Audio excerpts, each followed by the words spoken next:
percaya.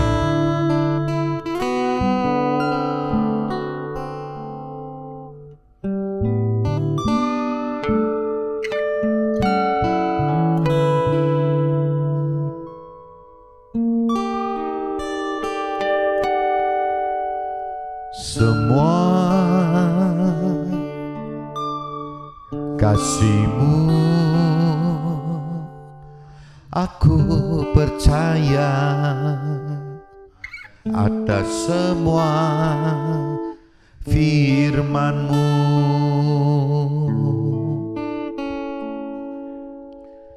Cinta-Mu suci, aku percaya, atas semua firman-Mu.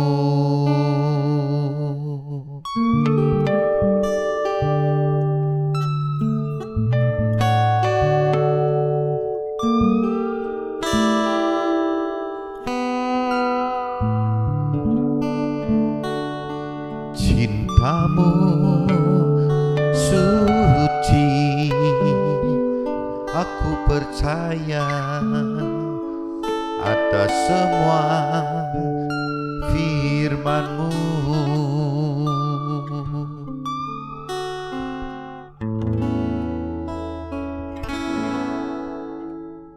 Kau sang penolongku, Kau sang penerangku, sungguh aku percaya, atas semua. Tuhan semesta alam, Tuhan yang maha besar, sungguh aku percaya, atas semua firman-Mu.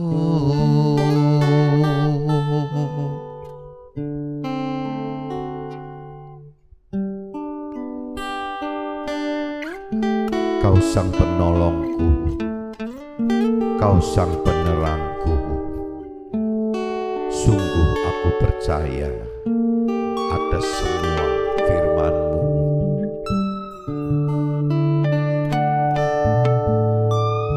Semua kasih-Mu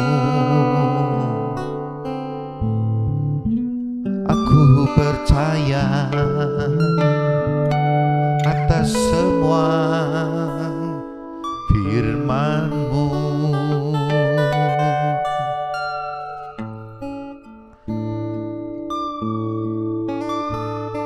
Kau sang penolongku, Kau sang penerangku, sungguh aku percaya, atas semua.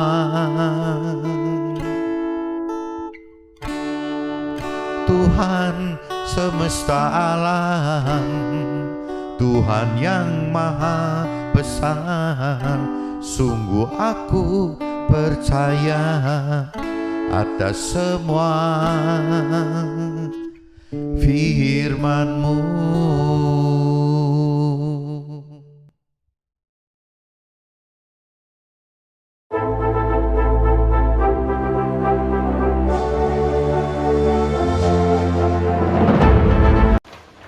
Jumpa kembali di MT Journey Inspiration of Life. Pagi ini saya mau coba sharingkan teman-teman dengan tema pengharapan dan iman serta kasih kepada Tuhan membawa kita ke langit baru dan bumi baru. Jadi Tuhan maksud di sini teman-teman bahwa dunia yang saat ini ya pasti kacau dan akan hancur teman-teman. Jadi Tuhan pengen sekali bagaimana caranya kita hidup di dalam satu dunia yang dengan istilah Tuhan itu adalah ya dunia yang dengan langit baru dan bumi baru gitu. Jadi ya gampangnya kalau langit baru dan bumi baru itu yang Tuhan persediakan itu adalah ya di alam akhirat nanti teman-teman. Jadi kalau dunia yang sekarang itu fana dan akan hancur, sedangkan dunia yang akan datang itu yang baru itu langit baru bumi baru itu akan kekal teman-teman. Nah ini Ini bagaimana caranya Tuhan ajak kita untuk ke situ, teman-teman. Sedangkan dari sisi apa ya, Tuhan tidak pernah menganggap kita ini seperti robot gitu, manusia yang bisa dipaksakan gitu. Jadi ada satu kebebasan yang Tuhan berikan untuk manusia itu, yaitu jadi hak independennya itu. Jadi untuk bisa mau gitu, mau untuk bisa mau percaya atau mau melakukan firman, karena mau pindah dari dunia yang panas sekarang ini ke dalam dunia yang dengan langit baru dan bumi baru di akhirat nanti. Itu dasarnya itu kan dari kemauan si manusianya dulu, teman-teman. Kalau manusia sudah mau, nanti Tuhan yang akan bagaimana menggarap supaya manusia itu mampu, teman-teman. Itu Tuhan bisa. Tapi kalau bicara soal mau, Tuhan itu tidak bisa maksa, teman-teman.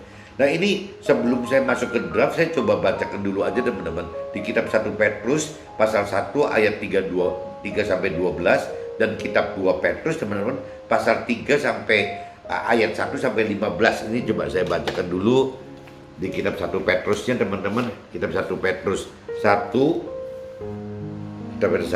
ayat 3 sampai 12, teman-teman. Judul perikopnya, teman-teman, pengharapan iman dan kasih. Judul perikopnya itu, teman-teman, pengharapan iman dan kasih.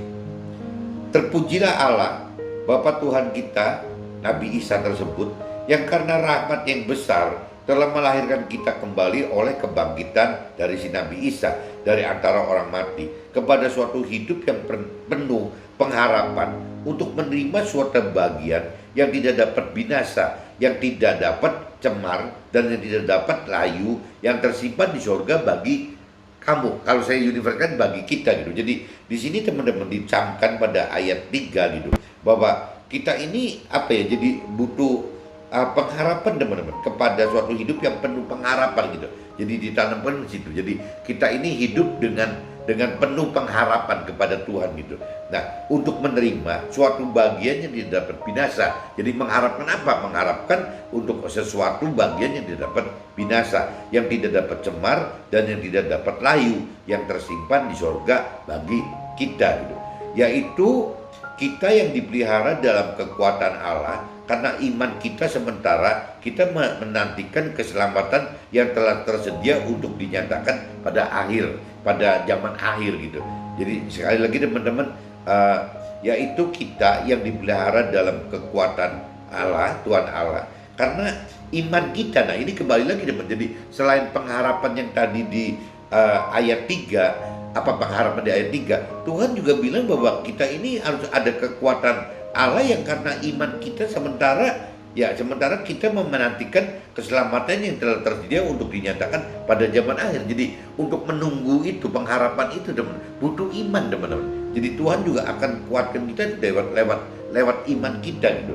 Terus yang ayat 6-nya, bergembiralah akan hal itu, sekalipun sekarang ini kita seketika harus berduka cita oleh berbagai-bagai pencobaan. Nah, ini, teman-teman, saya sering katakan, saya sering sharingkan bahwa untuk melakukan firman Tuhan itu tidak jauh-jauh, teman-teman. Selalu berujung dengan harus berduka cita gitu. Dengan berbagai-bagai pencobaan. Kenapa sih gitu? Karena kembali lagi gitu, prinsip duniawi, dunia yang fana ini, orang-orang dunia ini, orang yang punya keyakinan ini, dengan prinsip-prinsip orang yang mau hidup benar gitu, sesuai dengan perintah peraturan Tuhan, itu selalu bertentangan, teman-teman. Orang dunia itu selalu dengan pola pikir bahwa dunia ini yang Tuhan katakan akan hancur, punah gitu akan musnah gitu, akan binasa. Bagi orang dunia dan orang keyakinan tidak seperti itu, teman-teman. Dunia itu malah dijadikan target akhir bagi orang dunia maupun orang-orang yang punya keyakinan. Sedangkan Tuhan ajar kita dalam posisi orang yang benar itu justru bagaimana harus melepaskan, meninggalkan cengkraman dunia yang fana ini, teman-teman. Tuhan tahu bahwa dunia yang saat ini kita tinggali itu adalah dunia yang fana, dunia yang yang bakal hancur, bakal binasa. Makanya Tuhan berikan wewenang kepada iblis gitu ya untuk menguasai dunia ini, teman-teman.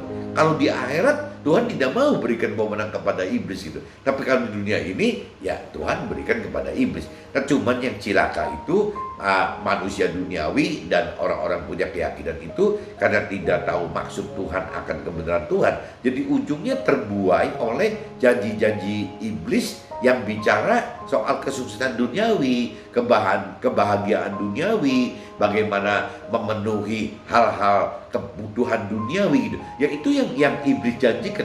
Kalau misalnya di belakang itu ada stempel iblis atau seperti ibarat uang ya, uang logam atau uang kertas bolak-balik begitu. Depannya istilahnya ada sukses duniawi, kebahagiaan duniawi, pemenuhan kebutuhan duniawi. Tapi di belakangnya ada gambar iblis, teman-teman. Atau misalnya ya ada cerminan iblis. Pasti manusia nggak mau, teman-teman. Justru hebatnya iblis itu, liciknya iblis itu, dia disembunyikan. Jadi yang ditonjolkan itu bukan masalah iblisnya, yang ditonjolkan itu adalah sukses duniawinya, teman. Bahagia duniawinya, kebutuhan pemenuhan duniawinya. Itu yang selalu iblis gembor-gemborkan. Dan manusia yang belum mengerti akan kebenaran Tuhan, akhirnya terjebak, teman-teman. Seolah-olah wah ini yang paling benar nih gitu, yang harus diuber itu.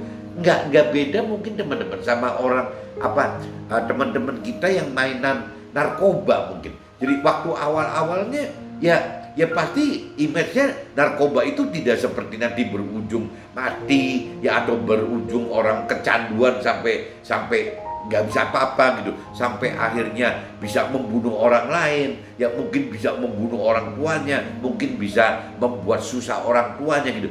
Itu gambaran itu kan tidak ada, teman. Gambaran waktu orang masuk ke dalam dunia narkoba itu tidak ada gitu. Ya adanya cuma ya iming-iming kebahagiaan gitu yang bisa didapat gitu. Karena untuk pelampiasan itu gitu.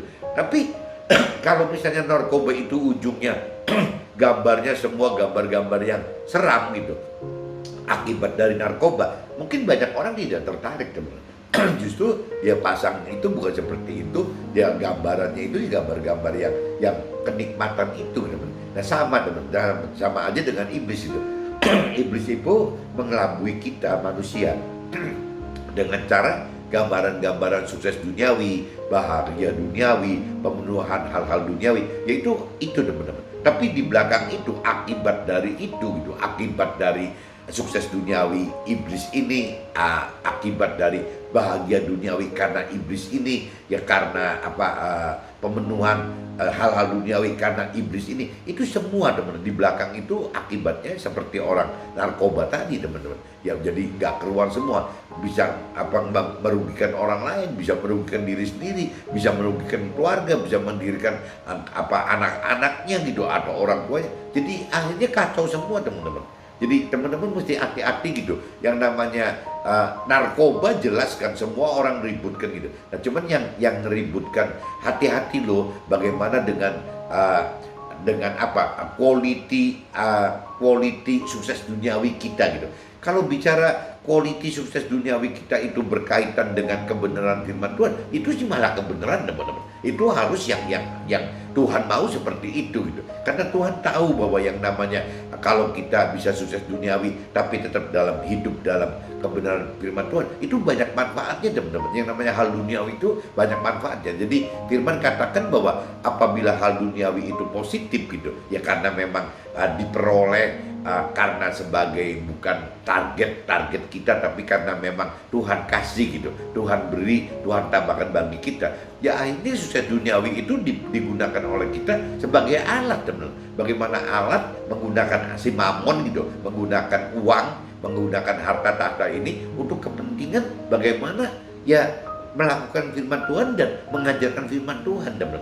Ujungnya akan ke situ, teman. Jadi bukan berarti kita nggak perlu uangnya atau kita nggak perlu sukses duniawi, tapi kembali lagi kualitas sukses duniawinya yang seperti apa gitu. Ya kalau memang kualitasnya sesuai dengan kebenaran firman Tuhan, ya itu oke saja, malah kebenaran gitu. Begitupun juga soal bahagia duniawi, teman. Apabila kebahagiaan duniawi itu benar-benar dasarnya itu dari firman Tuhan, ya bukan kebahagiaan duniawi yang harus merusak kita gitu ya. Justru kebahagiaan duniawi akan kita dapat ya sukacita di dalam duka cita, sukacita sukacita di dalam penderitaan. Nah itu yang baru benar teman-teman. Jadi ada sukacita, ada kebahagiaan di dalam duka cita karena yang melakukan firman Tuhan tadi teman-teman. Jadi kembali kuncinya teman-teman, ya apa kualitas dari kesusahan duniawi, kebahagiaan duniawi ini apa? Kalau memang kualitasnya sesuai dengan apa yang Tuhan perintahkan dalam firman-Nya, itu oke-oke aja gitu, karena bisa dimanfaatkan teman-teman, bisa dimanfaatkan secara positif gitu. Nah, maksud semuanya itu ialah untuk membuktikan ini kalau cerita bergembiralah akan hal itu. Sekalipun sekarang ini kita seketika harus berduka cita oleh berbagai-bagai perjalanan. Kenapa sih Tuhan biarkan gitu ujian pencobaan itu datang dalam hidup kita? Nah maksudnya Tuhan, semua itu ialah untuk membuktikan kemurnian iman kita yang jauh lebih tinggi daripada emas yang fana, yang diuji kemurniannya dengan api, sehingga kita memperoleh puji-pujian dan kemuliaan dan kehormatan daripada surga gitu, daripada sebagai pelaku firman Tuhan teman-teman. Ya seperti itu, bukan dari pujian-pujian atau kemuliaan, kehormatan yang dari manusia gitu atau yang dari dunia, bukan teman-teman, tapi dari sisi rohani seperti itu gitu.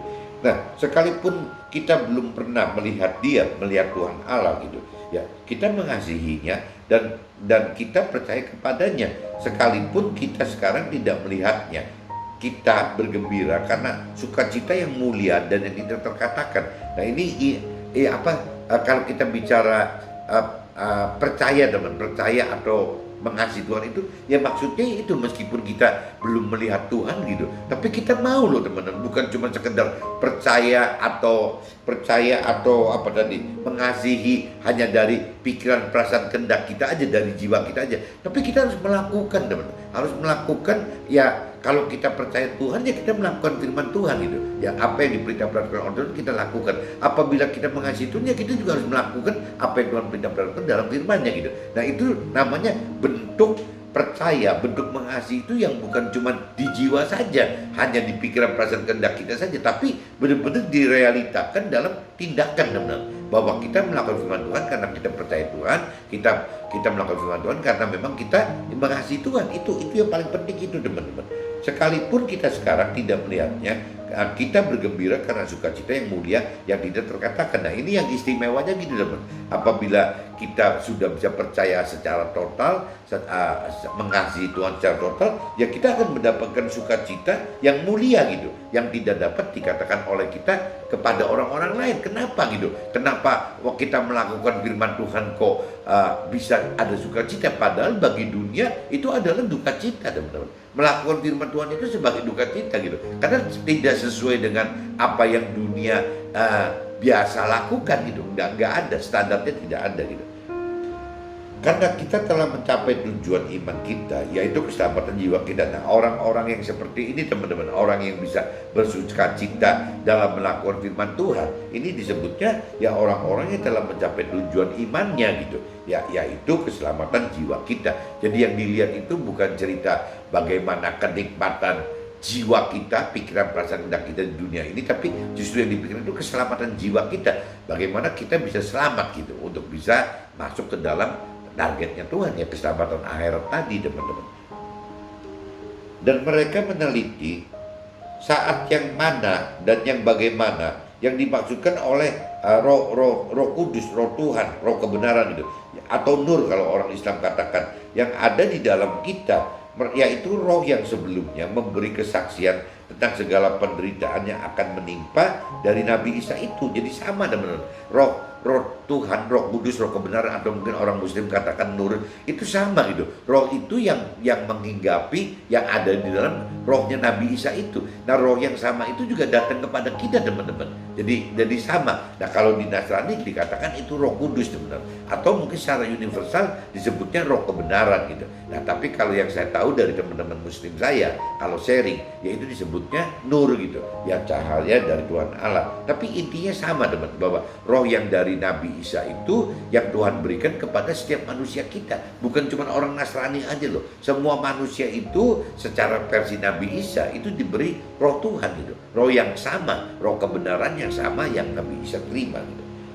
Kepada mereka telah dinyatakan bahwa mereka bukan melayani diri mereka sendiri, tetapi melayani kita dengan segala sesuatu telah diberitakan sekarang kepada kita dengan perantaran mereka yang oleh Roh Tuhan tadi, Roh Kudus tadi, yang diutus dari sorga menyampaikan berita firman Tuhan kepada kita, yaitu hal yang ingin diketahui oleh malaikat-malaikat. Nah ini teman-teman, Nabi Isa itu kan utusannya Tuhan Allah teman. Jadi waktu datang ke dunia, ke kita-kita, ya Nabi Isa itu ya menyampaikan, memberitakan firman-firman Tuhan teman, firman-firman yang dari Tuhan Allah itu gitu. Nah waktu hidup ya Nabi Isa menyampaikan seperti itu langsung gitu. Tapi waktu Nabi Isa meninggal gitu, nah Tuhan beri roh kumpulan dari yang disampaikan oleh Nabi Isa itu dijadikan satu kitab, ya disebut kitab suci. Kalau di Nasrani disebutnya Alkitab, kalau di Muslim disebutnya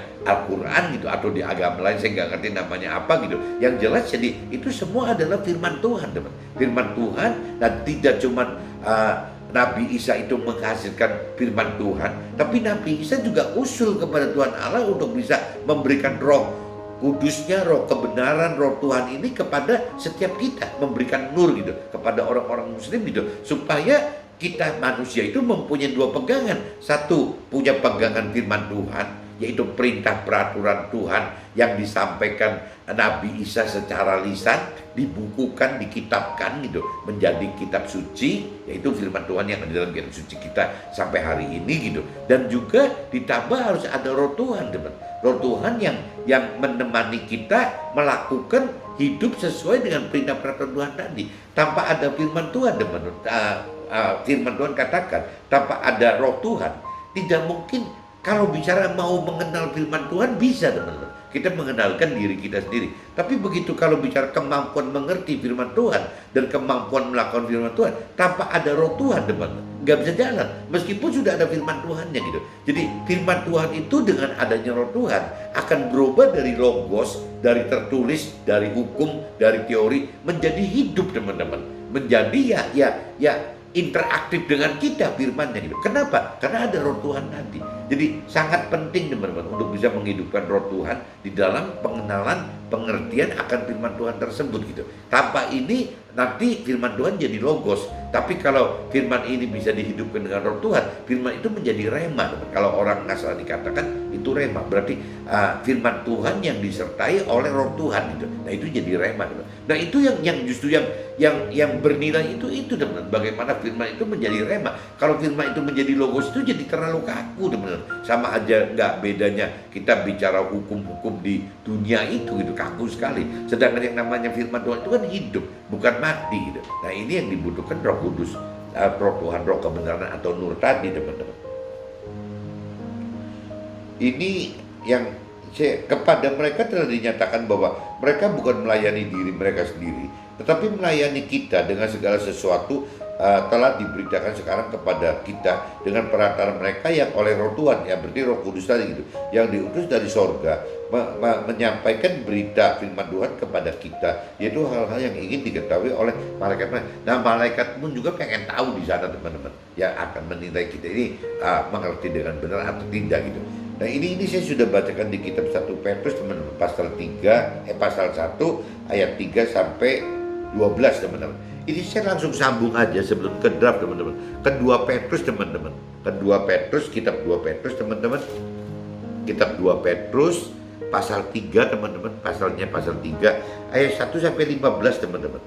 Nah ini judulnya perikopnya teman-teman. Judul perikopnya itu hari Tuhan. Saudara-saudara yang kekasih, ini sudah suratnya yang kedua yang ku tuliskan kepadamu.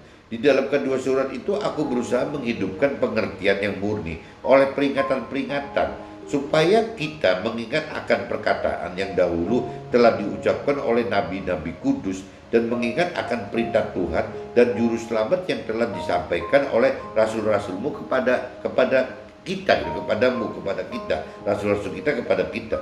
Yang terutama harus kamu ketahui ialah bahwa pada hari-hari zaman akhir akan tampil pengejek-pengejek dengan ejek-ejekannya, yaitu orang yang hidup menuruti hawa nafsu. Kata mereka, Di manakah janji tentang kedatangannya itu? Sebab sejak bapa-bapa leluhur kita meninggal, segala sesuatu tetap seperti semula pada waktu mulia diciptakan. Nah ini teman-teman asal tahu teman-teman. Jadi pada akhir-akhir zaman akhir itu kan, zaman akhir itu kan relatif, zamannya tergantung kitanya gitu. Tapi bagi kita pelaku firman, ada saatnya teman-teman, apabila kita ingin menaikkan level iman kita, kita ingin menaikkan level pengharapan kita ingin menaikkan level kasih kita dengan lebih melakukan dengan Tuhan. Ini biasanya nanti akan datang orang duniawi atau orang yang keyakinan itu akan timbul seperti ejekan-ejekan semacam ini teman-teman. Kok orang ini kok Tuhan-Tuhanan aja gitu. Padahal dari dulu juga sepertinya nggak ada Tuhan, tuh biasa-biasa gitu. Yang melakukan kejahatan, yang melakukan kejahatan, tapi juga sukses gitu ya. Jadi itu akan terjadi seperti itu teman-teman. Nah ini firman sudah katakan, sudah sebutkan seperti itu gitu. Jadi nggak aneh gitu kalau satu saat kita akan diejek oleh orang dunia atau orang yang berkeyakinan itu hal-hal semacam ini. Mereka sengaja tidak mau tahu bahwa oleh firman Allah langit telah ada sejak dahulu, dan juga bumi yang berasal dari air dan oleh air. Jadi cerita bumi yang dulu gitu, yang awal, yang bukan langit baru bumi baru teman-teman. Dan bahwa oleh air itu bumi yang dahulu telah binasa dimusnahkan oleh air bah. Tetapi oleh firman itu juga langit dan bumi yang sekarang terpelihara dari api dan disimpan untuk hari penghakiman dan kebinasaan orang-orang fasik. Akan tetapi saudara, jadi ini teman-teman kalau kita menyimak ayat 6 dan 7 teman-teman, yang namanya waktu zamannya Nabi Nuh itu kan dunia ini kan sudah dimusnahkan teman-teman dengan air bah gitu. Nah cuman orang-orang dunia yang sekarang, orang-orang yang berkeyakinan sekarang yang bercerita lagi, nah buktinya dunianya tetap kok nggak apa-apa gitu ya, zamannya air bah itu begitu kan. Nah ini di sini diingatkan di ayat 7, tetapi oleh firman itu juga langit dan bumi yang sekarang terpelihara dari api dan disimpan untuk hari penghakiman dan kebinasaan orang-orang fasik. Jadi tetap aja teman, jadi pengen zamannya dunia ya waktu zaman Nabi Nuh gitu, dikasih air bah habis semua manusianya, tinggal sisa keluarganya Nuh. Nah sekarang berkembang biak lagi, keluar lagi kita gitu ya. Nah tetap dunia ini akan dihancurkan juga teman. Jadi Tuhan akan hancurkan, cuman nunggu saat penghakiman orang-orang kitanya ini teman-teman. Akan tetapi saudara-saudaraku yang kekasih, yang satu ini tidak boleh kita lupakan, yaitu bahwa di hadapan Tuhan satu hari sama seperti 1000 tahun, dan 1000 tahun sama aja seperti satu hari. Nah ini polanya Tuhan ini seperti ini teman-teman. Jadi pola Tuhan itu karena kekal, jadi akhirnya tanpa bisa dibatasi oleh sesuatu apapun juga gitu. Yang dalam hal waktu tidak bisa dibatasi waktu, dalam hal ruang gitu, jarak gitu, tidak bisa dibatasi ruang atau jarak gitu. Karena apa? Karena parameternya Tuhan itu kekal teman-teman. Nah ini teman-teman diingatkan di dalam firman ayat 8 ini, akan tetapi saudara-saudaraku yang kekasih, yang satu ini tidak boleh kamu lupakan, yaitu bahwa di hadapan Tuhan satu hari sama seperti 1000 tahun, dan 1000 tahun sama seperti satu hari. Nah ini teman-teman mesti hati-hati nih. Maksudnya Tuhan tidak lalai menepati janjinya, sekalipun ada orang, Tuhan tidak lalai menepati janjinya, sekalipun ada orang yang menganggapnya sebagai kelalaian. Tetapi ia sabar terhadap kita, karena ia menghendaki supaya jangan ada yang binasa, melainkan supaya semua orang berbalik dan bertobat. Nah ini cuma diceritakan di ayat 89 ini teman-teman. Kenapa sih teman-teman kok manusia duniawi atau orang berkeyakinan sampai bisa ngejek gitu bahwa Tuhan sih mana ada hukum Tuhan, buktinya orang yang jahat tetap jahat kok. Nah cuman di sini diingatkan bahwa ya hati-hati gitu, yang namanya kalau bicara penghakiman, penghukuman itu kan bisa saja gitu, tahu-tahu besok terjadi. Kenapa? Karena pada prinsip Tuhan yang tadi, bahwa satu hari itu bisa seperti 1000 tahun, 1000 tahun itu bisa seperti satu hari gitu. Maksudnya jadi waktunya tidak bisa diduga teman. Yang namanya kiamat kecil kita berarti kan kematian kita teman. Kalau kiamat besar mungkin kan mustahilnya dunia ini habis seperti yang di firman tadi katakan gitu. Nah kiamat kecil ini biasanya mendahului kita teman. Nah kiamat kecil ini ya maksudnya tidak bisa diduga-duga gitu ya, karena untuk urusan Tuhan itu 1000 tahun seperti satu hari itu seperti 1000 tahun. Jadi setiap saat kita bisa dipanggil Tuhan gitu ya, kita mengalami kiamat kecil itu teman-teman. Nah ini kenapa Tuhan kok terkesan menunda-nunda? Karena tadi dikatakan ya, karena Tuhan itu sabar gitu. Sehingga Tuhan itu pengen sekali supaya kita, keluarga kita, teman-teman kita itu bisa dapat bertobat gitu, berbalik dan bertobat lebih dulu sehingga tidak mendapat ya kebinasaan. Maksudnya Tuhan begitu teman. Tapi kembali lagi karena kita manusia parameternya soal waktu itu beda dengan Tuhan, jadi akhirnya manusia mengejek lagi gitu. Ya kenapa kelamaan sih kok nggak kiamat tuh orang segitu jahat nggak ngalamin kematian satu saat itu juga gitu. Yaitu kembali lagi karena Tuhan pengen sekali orang berbalik dan bertobat gitu untuk bisa mendapatkan keselamatan dari Tuhan gitu. Justru itu yang bagaimana Tuhan pengen kita melakukan firman untuk mendapatkan ini dan berbalik dan bertobat. Bahkan Tuhan pengen kita memberitakan kebenaran firman Tuhan yang sama kepada sesama kita. Dan Tuhan pengen sesama kita itu berbalik dan bertobat juga gitu untuk mendapatkan keselamatan. Tetapi hari Tuhan akan tiba seperti pencuri. Pada hari itu langit akan lenyap dan gemuruh yang dahsyat dan unsur-unsur dunia akan hangus dalam nyala api, dan bumi dan segala yang ada di atasnya akan hilang lenyap. Nah ini kalau bicara kiamat besar seperti ini teman-teman. Tapi kalau bicara kiamat kecil ya matinya kematian kita sendiri gitu loh. Tapi kalau bicara kiamat besar ya ini di ayat yang 10 ini. Tetapi hari Tuhan akan tiba seperti pencuri. Pada hari itu langit akan lenyap dengan gemuruh yang dahsyat dan unsur-unsur dunia akan hangus dalam nyala api, dan bumi dan segala yang ada di atasnya akan hilang lenyap. Ini biar namanya kiamat besar teman-teman. Yaitu kita yang menantikan dan mempercepat kedatangan hari Tuhan Allah. Pada hari itu langit akan binasa dalam api dan unsur-unsur dunia akan hancur karena nyalanya. Tetapi sesuai dengan janjinya, kita menantikan langit yang baru dan bumi yang baru, di mana terdapat kebenaran. Nah ini ayat 13 ini teman-teman, apabila kita hidup dengan berpengharapan kepada Tuhan, ya apabila kita hidup beriman percaya kepada Tuhan, apabila kita hidup dengan mengasihi dengan melakukan firman Tuhan, ya ini teman-teman. Tetapi sesuai dengan janjinya, Tuhan janjikan orang yang berpengharapan kepada Tuhan, orang yang beriman percaya kepada Tuhan, orang yang mengasihi ya dengan melakukan firman Tuhan itu, ya janjinya itu ya kita menantikan langit yang baru teman-teman dan bumi yang baru.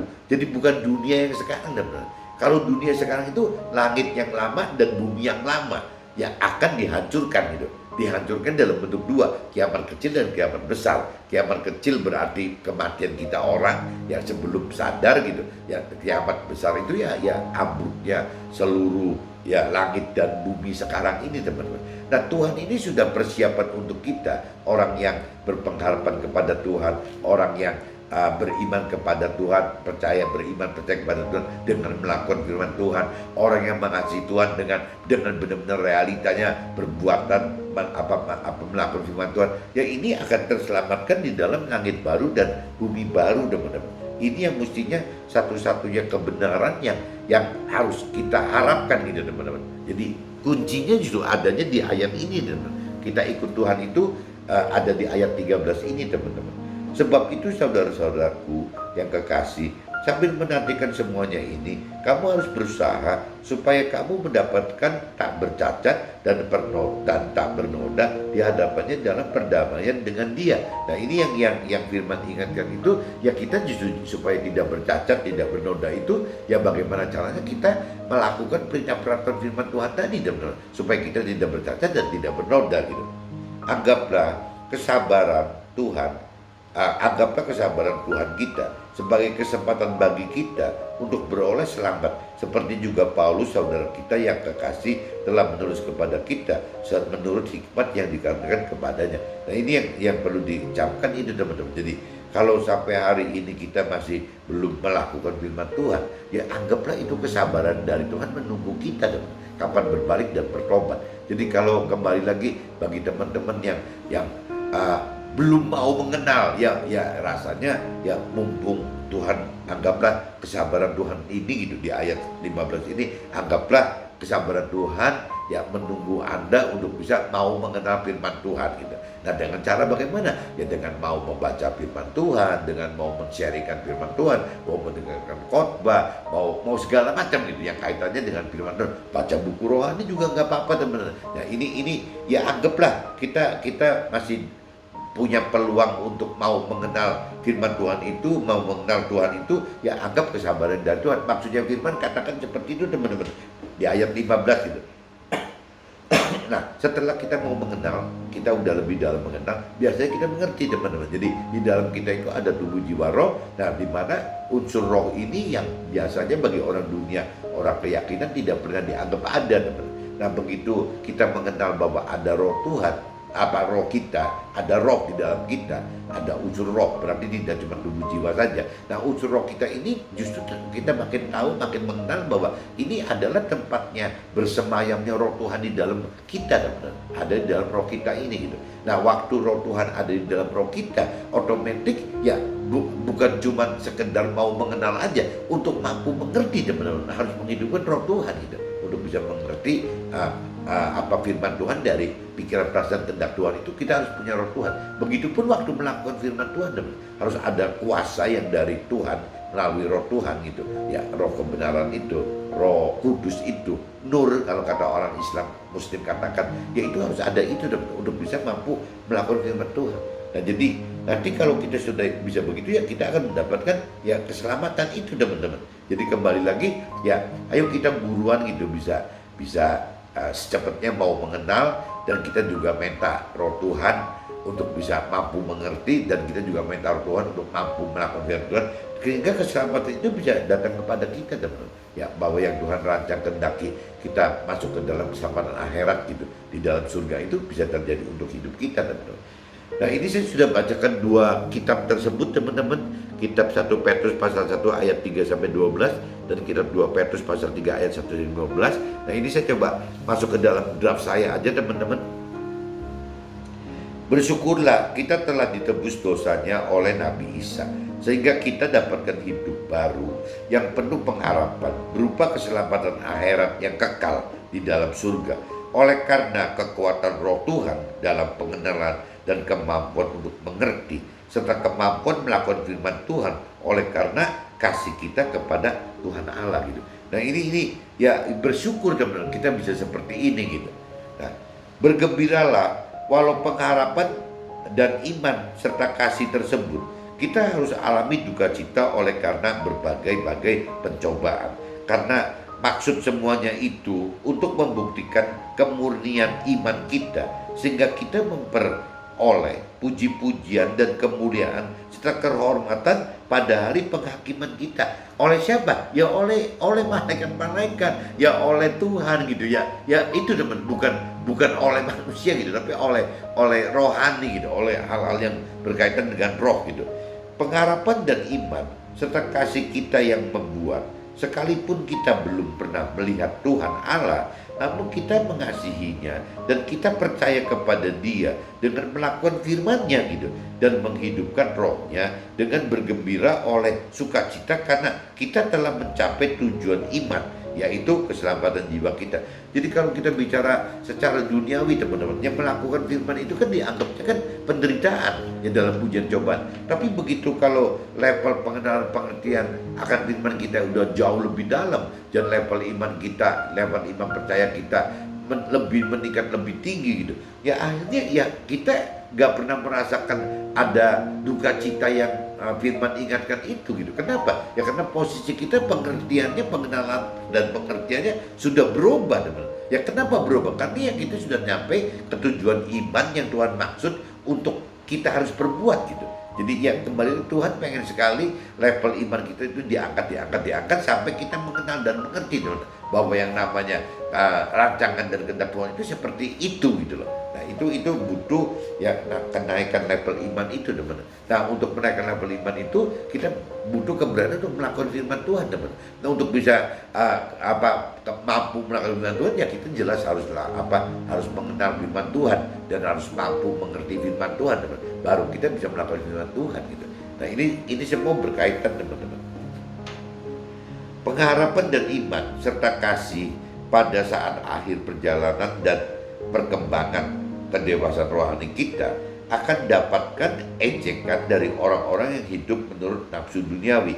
Mereka akan katakan, di mana dan kapankah janji-janji Tuhan tergenapi dan tertuai dalam hidup kita. Nah tadi dikatakan di firman tadi kan memang seperti itu teman. Jadi pada saat-saat akhir kita ini, ya kita sendiri akan mengalami ujian cobaan dari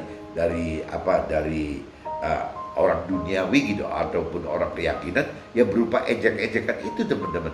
Ya kapan sih urusannya Tuhan aja, yang jahat tetap jahat, yang baik tetap lagi sengsara aja, yang melakukan kebenaran juga nggak kelihatan hasil dari hidup benar itu gitu.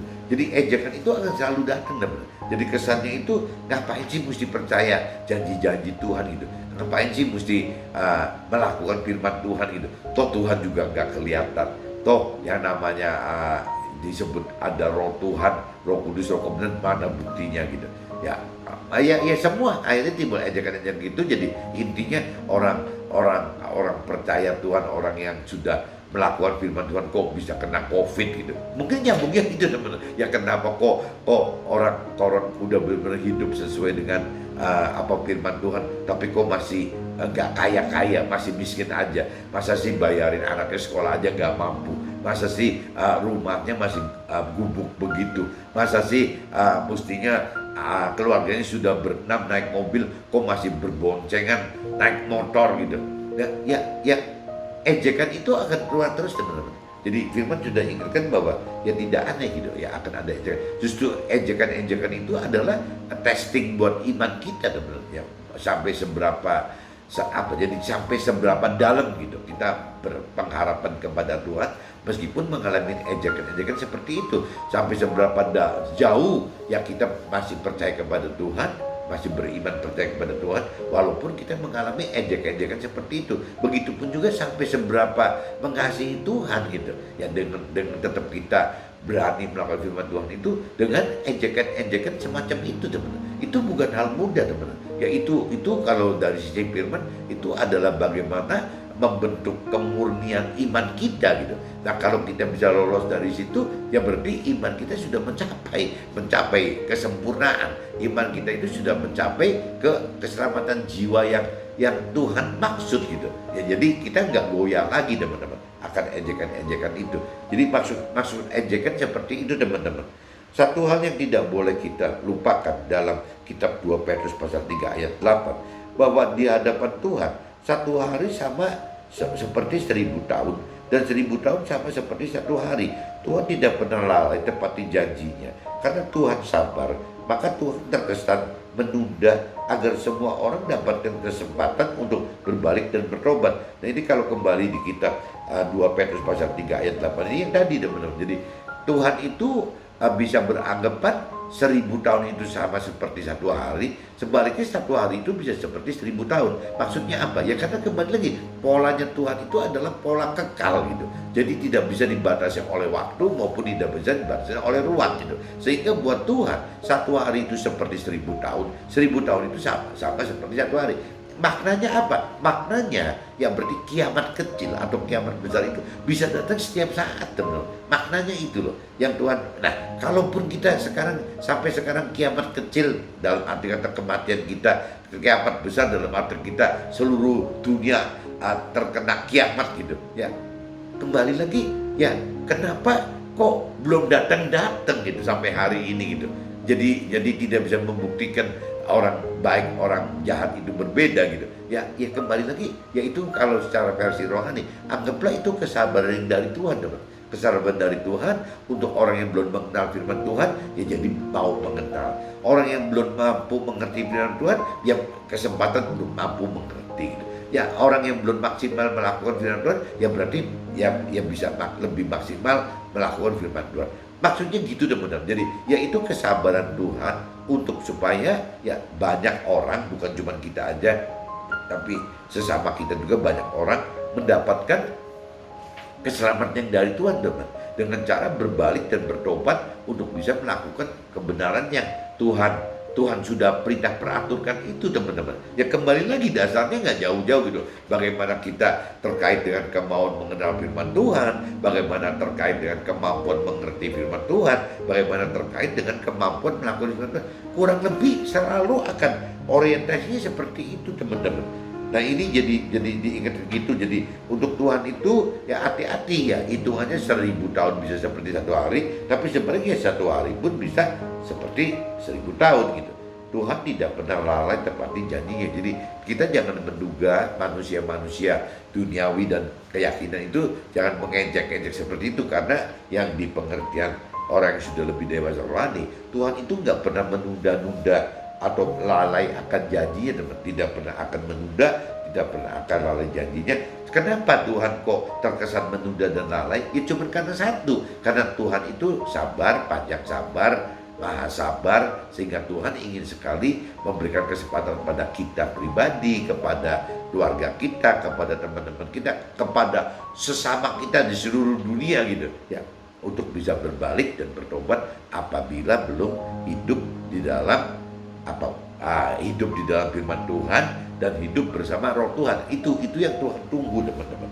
Nah, Tuhan katakan dunia saat ini kita hidup akan hancur. Jadi dunia yang kita tinggali sekarang, kita dikatakan kan meskipun zamannya Nabi Nuh itu kan terkesan oleh orang dunia dan orang keyakinan, dan buktinya nggak apa-apa kok. Yang zamannya Nuh itu dunianya kan nggak berubah. Padahal waktu zaman Nuh itu kan dunia sudah habis gitu.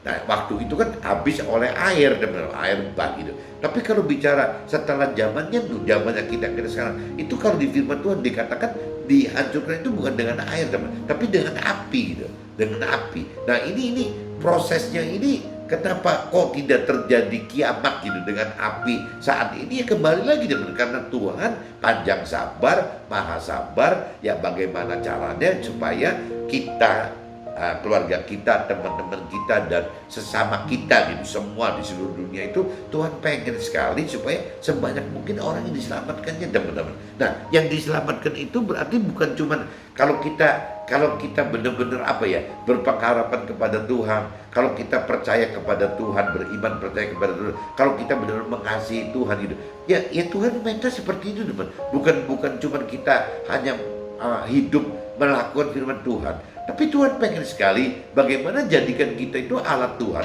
untuk bisa menyelamatkan sesama kita teman-teman. Ya sesama kita itu bagaimana untuk berbalik dan bertobat gitu. Tuhan tuh pengen seperti itu gitu. Nah untuk bisa berbalik, keluarga kita, teman kita, dan sesama kita bisa berbalik dan bertobat, itu kan harus mendengar teman apa soal kebenarannya gitu. Nah kalau bicara mentor rohani, dia bicara dari sisi yang bagaimana memberikan teori-teori rohani gitu ya.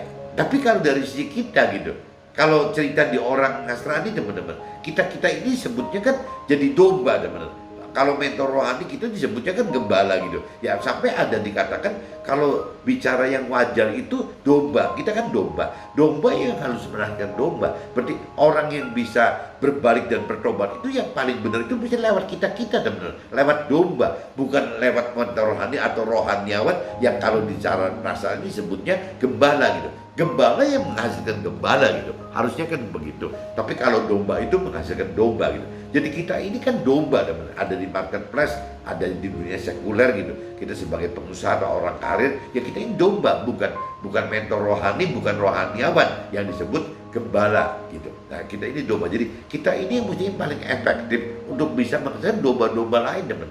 Menghasilkan apa? Yaitu orang untuk berbalik dan bertobat yang bisa mau mengenal firman Tuhan, mampu mengerti firman Tuhan, mampu melakukan firman Tuhan. Nah, itu yang Tuhan ingin seperti itu teman. Jadi bukan cuma kita jadi penonton aja, hanya egois, hanya melakukan firman Tuhan gitu. Ya kita buruan melakukan firman Tuhan secara pribadi. Setelah itu ya kita menjadi alat Tuhan untuk bisa ya yang memberitakan kebenaran firman Tuhan dengan cara-cara yang memberi kesaksian hidup bersama Tuhan dengan firman Tuhan ini gitu. Yang penting tuh itu teman-teman.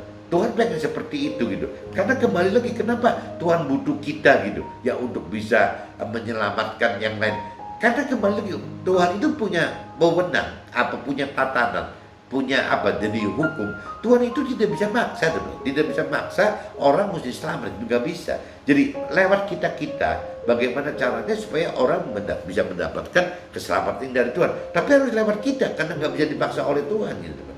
Nah ini kembali lagi ya, Tuhan cuma mengharapkan kita sebagai alat Tuhan itu. Nah apa sih teman-teman bedanya kita melakukan firman dengan kita menjadi alat Tuhan ya untuk bisa memberitakan kebenaran firman Tuhan kepada keluarga kita, kepada teman kita, kepada sesama kita. Ya bedanya gitu teman-teman. Kalau di firman Tuhan katakan bahwa apabila kita secara pribadi egois melakukan firman Tuhan, udah pasti teman-teman kita masuk ke dalam surga gitu. Ya kita akan masuk ke dalam warga surga. Tapi kalau kita misalnya mengajarkan firman Tuhan teman-teman dengan melalui memberitakan firman Tuhan ya lewat kesaksian hidup kita bersama Tuhan dan di dalam firman Tuhan, ya Tuhan bilang kita akan masuk ke dalam tim kerajaannya Tuhan, menjadi keluarganya Tuhan gitu. Bukan cuma jadi warga surga aja, tapi keluarganya Tuhan di dalam surga gitu. Nah ini yang mestinya yang diperebutkan oleh orang-orang rohani teman-teman. Banyak tokoh-tokoh cerita di kitab suci gitu yang berebut ini ya, bagaimana untuk bisa menjadi yang terbesar gitu, bagaimana bisa di posisi di mata Tuhan itu tertinggi gitu. Ya benernya kuncinya ini teman-teman. Ya bagaimana kita benar-benar mau gitu dijadikan alat oleh Tuhan untuk bisa menjadi keselamatan sesama kita. Ya keluarga kita, teman-teman kita, sesama kita, dimanapun juga gitu.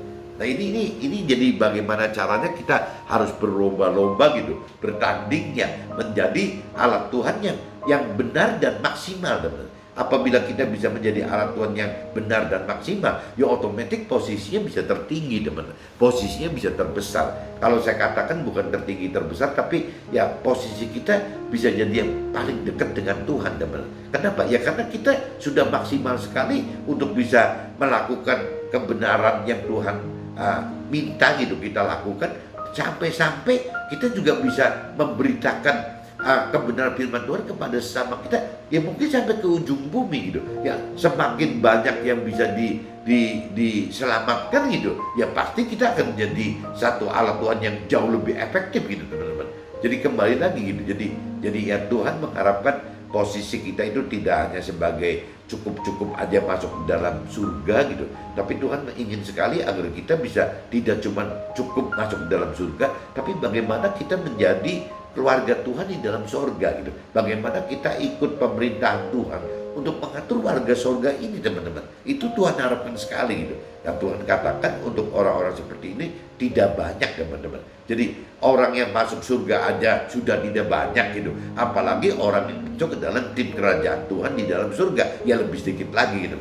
Ya tapi tetap Tuhan butuh gitu, butuh kita untuk bisa masuk ke dalam fungsi itu teman-teman. Ya makanya kan ya buruan teman-teman, bagaimana caranya kita bisa masuk ke dalam surga dulu. Nah setelah kita benar bisa masuk ke dalam surga, ya kita berjuang menjadi alat Tuhan yang lebih untuk bisa masuk ke dalam tim kerajaan Tuhan di dalam surga. Nah setelah itu ya mungkin banyak teman-teman yang lebih akan terselamatkan lagi teman-teman. Mudah-mudahan teman-teman bisa ngerti teman-teman. Jadi pengharapan dan iman serta kasih kepada Tuhan itu ya membawa kita dari dunia yang fana ini, dunia akan hancur ini, dunia akan binasa ini ya oleh api gitu, bukan oleh air bah zamannya Nabi, tapi oleh api. Nah ke dalam ya dunia yang baru itu ya langit baru dan bumi baru teman-teman. Jadi intinya gitu teman, ini adalah akhirat yang Tuhan targetkan untuk kita mendapatkan keselamatan akhirat itu. Oke teman-teman, see you, bye-bye.